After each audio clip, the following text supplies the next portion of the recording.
This is Colteastwood, and welcome to Weekly Gaming News.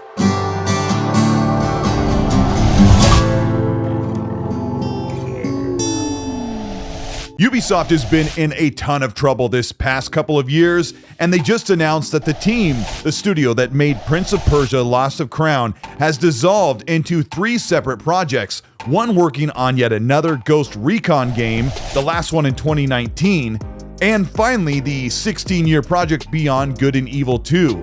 And a surprise to fans, they're also working on a Rayman remake. Now, if you played the Rayman Legends game or Rayman Origins on console over the past decade, you can see how great it looks.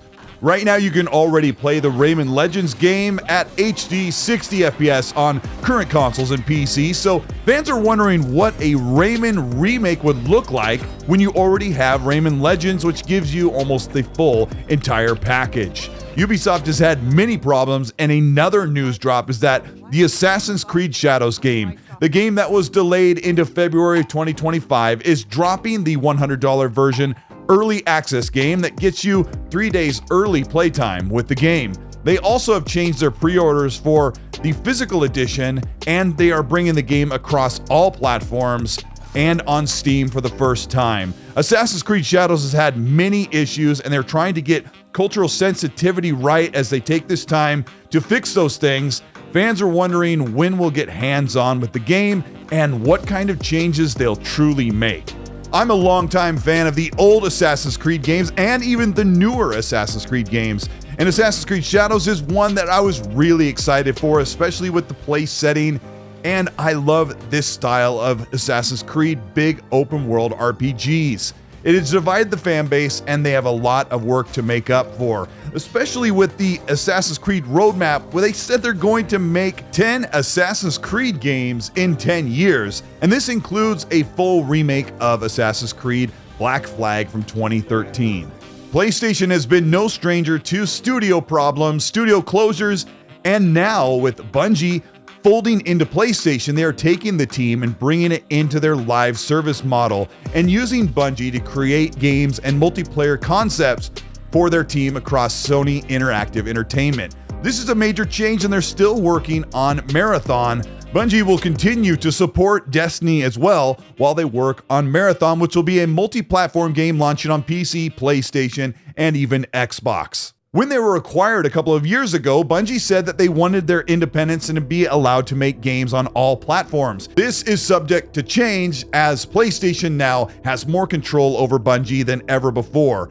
And speaking of PlayStation, they also recently tried to lock down exclusivity and money hat the upcoming Crimson Desert, a 2025 open world RPG by Pearl Abyss. This game has captured a lot of fans' attention, and it is supposed to be multi-platform, coming to Xbox as well, but PlayStation tried to get it locked away from Xbox, and Pearl Abyss responded saying, "We spent a lot of time considering our release strategy. Sony has essentially seen the entire game and expressed interest in publishing it, offering several favorable terms. But if we had gone with Sony as a publisher, the game would have been exclusive to PlayStation for a year with no release on Xbox. And PC distribution rights would also belong to Sony. Despite these restrictions, Sony's marketing power and various unique incentives were appealing. However, after evaluating the expected sales and revenue sharing structure, we decided that self-publishing would be more beneficial. It's 99% certain that we will publish the game ourselves." This also speaks to how publishers and developers are starting to move away from exclusive rights and exclusive platform strategies, allowing a game to grow bigger on its own instead of using that power and that funding to grow the platform that is sponsoring them. This is good news for Crimson Desert and Pearl Abyss, a studio who is finally making something that is really getting people excited. And having this game locked away on PlayStation would do a disservice to people on Xbox fans and even revenue situations for platforms on PC. Another alleged exclusivity agreement, which ended up turning out not to be, was Black Myth WuKong, which was delayed its release on the Xbox consoles because of problems with the Xbox Series S. Although Microsoft Studios and Xbox team said there was no problem with the port and that it was ready, there was some sort of incentivized deal with PlayStation to get it rushed out on the PS5 instead of waiting with a PC release first. Just recently, Black Myth WuKong was rated by the ESRB for Xbox, alongside confirmation that a PS5 physical release is imminent, meaning that we can finally see Black Myth WuKong on the Xbox console. ESRB ratings typically show up about 4 to 6 weeks before an announcement or release on the console platform, so it stands to reason that Black Myth WuKong could actually be shown and ready to be released on Xbox by December of 2024. The Xbox Series S has been a problem for some developers, but it's also been quite a success for Xbox and for console sales, where it was reported that the Xbox Series S was outselling the Xbox Series X. New data from Circana says that Series X accounts for 51% of lifetime Xbox Series sales this generation, presumably setting the Series S at 49%. IGN's report on this was quite snarky, saying Series X is finally outselling the Series S, not by much, but we'll let them have this one. Which is strange because an affordable console, affordable GPUs, affordable gaming platforms are usually quite successful, and for good reason. The Xbox Series S has been quite appealing. In fact, numbers are showing now that the digital PS5 is dominating and doing quite well in its market. So a large, overwhelming majority of gamers are playing digital either by the games they play or by the console they own. Call of Duty is dominating the games headlines right now as Call of Duty Black Ops 6 is about to be released at the end of this week, and it will be on PC, PlayStation, and Xbox. But GamesIndustry.biz had such a different opinion about the market situation and the sales figures setting ahead of time for Call of Duty. They said it's good overall for Microsoft and consumers that Call of Duty is available on Xbox Game Pass, but the headline will say that Call of Duty sales are down. GamesIndustry.biz is concerned that Xbox had to purchase Activision and Blizzard in order to get Call of Duty on their platform and make the 70% of sales across PC on Steam and across PlayStation 5 and PlayStation 4. But what they're failing to realize is that that was a cash purchase. Activision Blizzard was purchased, and now they are making majority share on all sales. And the real interesting angle from this is that Xbox Game Pass allows people to play the game for about $20 per month. And if Xbox can get a subscriber to subscribe for Call of Duty Black Ops 6 and stick around for 2 to 3 months, they can easily make that money back. In fact, the residual revenue stream of Game Pass subscriptions is far more profitable than one-time sale of a game on their platform or on other platforms. Yes, PlayStation didn't have to make the investment to bring Call of Duty into their service or into their platform or even have it sold there, but they're still taking a small share of the money for nothing, and Xbox is able to make that money up in not just Game Pass subs, but across sales, microtransactions, and everything combined. Analysts say that Call of Duty and Game Pass could result in up to 6 million lost sales across Xbox consoles, PC, and PlayStation if people decide to go over and rent the game on their service. On the idea that 25% of Game Pass subscribers may have bought the game anyway. However, Michael Pachter, the analyst, says that the move could result in 3 to 4 million people signing up for Game Pass to access the title. Of course, none of this would matter if Call of Duty Black Ops 6 wasn't a good game. Last year's was horrible, one of the worst rated Call of Duty games in its 15-year history, but Black Ops 6 is starting to look really promising. In fact, early preview impressions say, quote, "Just finished what I consider to be the best Call of Duty campaign mission of all time. You'll know the mission I'm talking about when you get there, and you'll definitely want to experience it for yourself. Bravo at Raven Software. Emergence is your best work yet." If you're watching this, Black Ops 6 is out right now for Xbox, Steam, PC, PlayStation, PlayStation 4, and even Xbox One and Xbox Series S and X. Helldivers 2 was one of the most popular and successful and highest played games on the PlayStation platform in early 2024. In fact, Xbox fans have been begging for Helldivers 2 to come to their platform, where it seems at home there on the Xbox, a multiplayer cooperative shooter would be the best place. Head of Arrowhead Studios says they are open to bringing Helldivers 2 to Xbox, but said, quote, "It's not up to us, but to Sony and Phil Spencer to duke it out. I wouldn't hold my breath or wait for Helldivers 2 to come to Xbox. I would play it on PlayStation or grab it on Steam. There is literally no reason for PlayStation to allow a game like theirs, their own IP, to be released on an Xbox console. In fact, they don't have any financial incentive. Even though players and sales have slowed on Helldivers 2, having that game on PlayStation still helps sell PlayStation 5 consoles. PlayStation's Spider-Man 2 by Marvel and Insomniac has canceled all DLC. There were rumored Venom DLC and other story-based DLC to come to Spider-Man 2 to further continue and support this game while they work on Wolverine, but that has all been canceled in leaked roadmaps that came out in 2023. With the recent announcement that Spider-Man 2 is coming to PC in such a short window compared to PlayStation's normal method of porting games over, Nixxes has already set the port just 15 months after the game came out, which shows to me that PlayStation would get their games on PC sooner rather than later. In fact, it looks like as long as the port is ready, polished, and ready to release, Nixxes and PlayStation are ready to get those games onto Steam and PC and Epic Game Store as quickly as possible to make the revenue back. In fact, Spider-Man 2 had just only recently made its big profit as its licensing agreement and the amount of people that bought the game on PS5 had slowed its profit turnaround in the first year.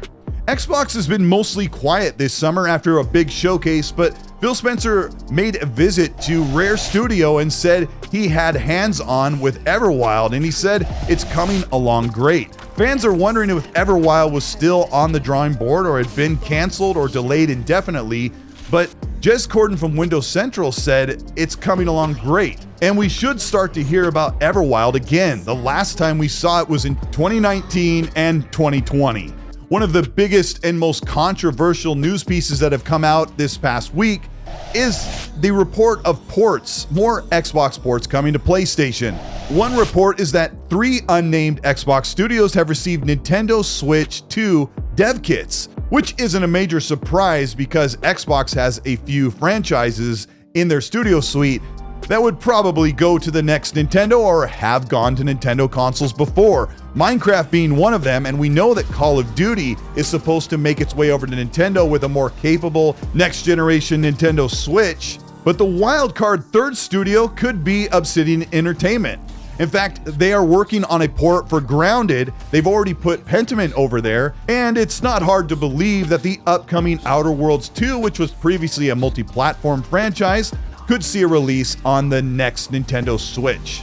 Xtasis, a Brazil insider reporter, says that these ports on PlayStation are on hold. There's been reports that Xbox is bringing Starfield and all of its DLC at the end of 2025 to the PlayStation, and we already know Indiana Jones is coming in the early part of 2025. In fact, they say that Microsoft is still porting several Xbox games, but they are pausing or slowing the development of some ports because the Indiana Jones announcement was not very well received. In fact, it's caused a major rift between Xbox teams and Microsoft teams that are pushing and pulling for games releasing on PlayStation sooner than later to make that extra revenue. Xbox seems to be set in a situation where they could see their console fading away or having less relevancy, but the fact that Xbox has broadened the scope of where they are publishing their games, making their platform bigger and drawing a ton of fans over to things like PC and Game Pass where they'll buy or play the games directly from Xbox themselves instead of circumventing over to the PlayStation 5, shows that Xbox could actually do all of these things at the same time, but they are very aware that their decisions to bring games to PlayStation has caused such a problem in the community and the perception, even with major games media outlets who are thumbing their nose at Xbox giving up on a platform of some 40 to 50 million people on Xbox consoles playing right now. The Xbox Game Pass subscription has really been bolstered here at the end of 2024 and will bleed all the way into early 2025. So if you're looking to subscribe to Game Pass and wondering if that's really worth the $10 to $20 you're spending every month, you can look at what's coming.